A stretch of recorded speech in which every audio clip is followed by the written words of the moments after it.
Peace, y'all. I wanted to post a recent video.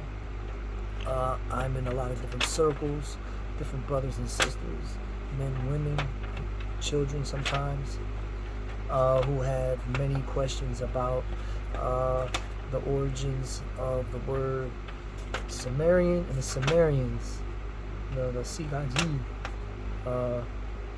as is their original form that they used in their native tongue to refer to themselves in their native tongue. I have here with me today John G. Jackson's classic African Civilizations.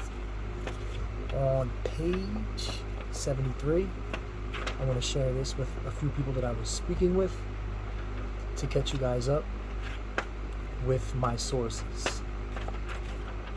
So we have here the myths, legends, and traditions of the Sumerian point to the African Ethiopia as the original home of these people.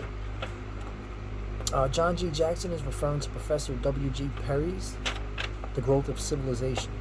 The first Sumerian remains were unearthed by Hincks, Oppert, and Rawlinson in the middle of the 19th century. Sir Henry Rawlinson called these people Cushites. The name Sumerian we owe to a French Orientalist, Professor Julius Oppert.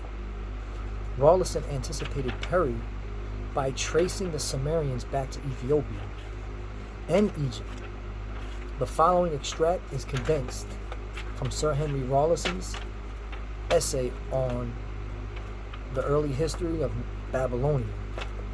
Without pretending to trace up these early Babylonians to their original ethnic sources, there are certainly strong reason for supposing them to have passed from Ethiopia to the valley of the Euphrates shortly before the opening of the historic period.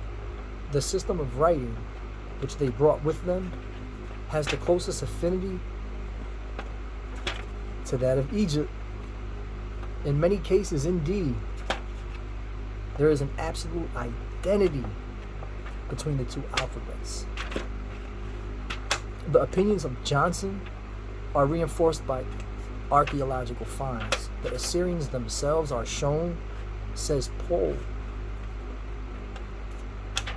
to have been a very pure type of Semites, but in the Babylonians there is a sign of Cushite blood. There is one portrait of an Elamite king on a vase found at Susa. He is painted black and thus belongs to the Cushite race.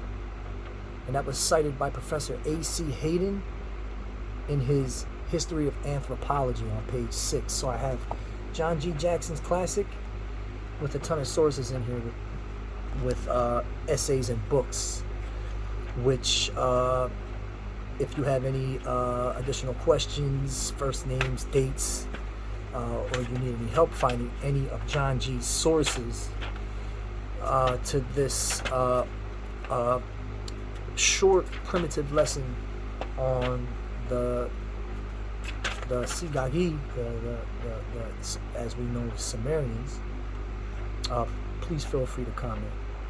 Peace.